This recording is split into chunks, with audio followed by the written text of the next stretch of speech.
I'm Christopher Lawrence of the Philly Pride Visitor Center, and I'm here today with John James, and we're going to talk a little bit about the annual Reminder Days from 1965 that John took part in, and a number of other parts of his life that have all led to his experiences in community betterment and many different things that he's embarked on. I didn't imagine that it would be remembered Sure. 50 years and more later. Yeah. As one of the Landmark. many turning points and landmarks of In gay liberation. yes, right. You and the other folks who were coming that day arrive in Philadelphia on the bus, and you get off the bus and you join the other folks who maybe were already there, and then you told me when we spoke last time that somebody had protest signs made for you already, and you got to choose sort of which one. Yeah. I'm trying to remember, I think, what your sign said. Do you remember what it said? Well, yeah, pretty much. The homosexual citizens should be allowed to make their full contribution to society. Sure. Your sign says, homosexual citizens want their right to make their maximum contribution to society. Yeah. Wow. And John, do you feel like you have?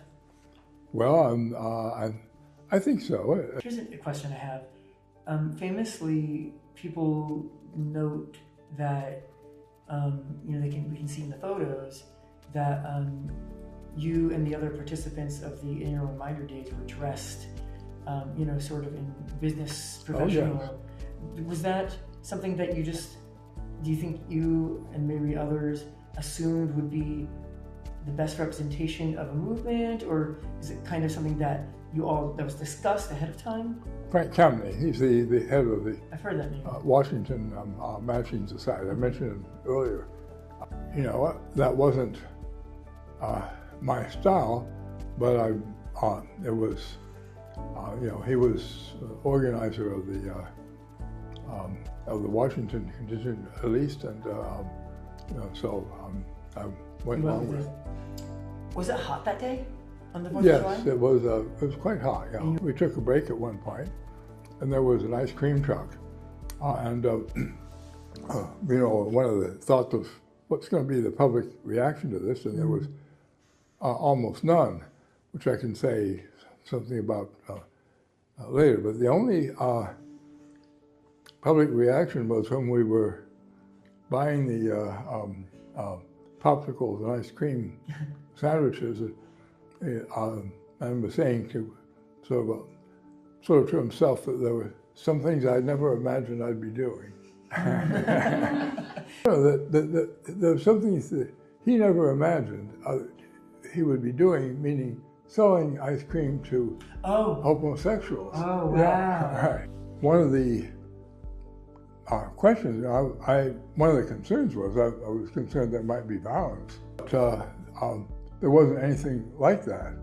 And I realized, sort of expected at the time, but not sure, but I realized the reason was there was no publicity, there was no way for hate Nobody knew to groups expect to, the mainstream press didn't cover us, and there wasn't any gay press, I don't think.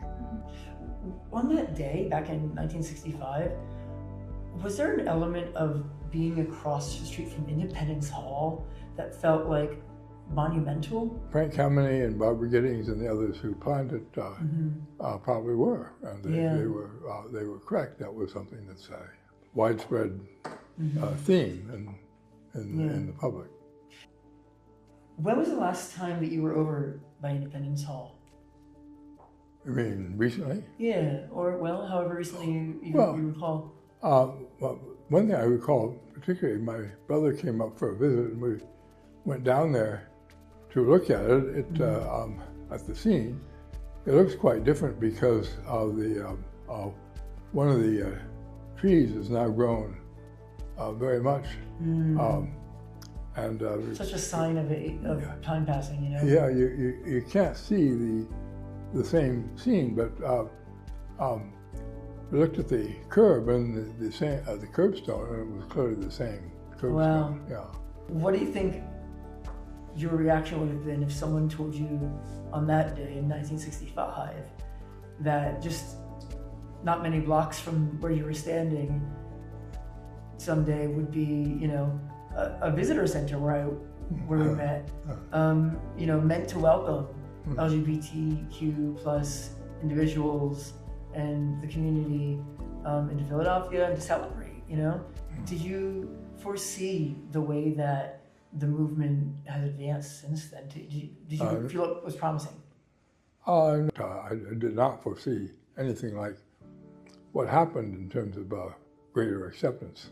Yeah. And now, you know, serious threats to it. On the day, it may have felt like something smaller than what it is looked back on. Do you think that's true? Oh, yeah.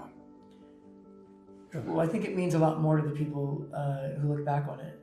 And, you know, sometimes a small choice that someone makes can have a huge ripple effect. So thank you. No. Thank you, John. Mm-hmm.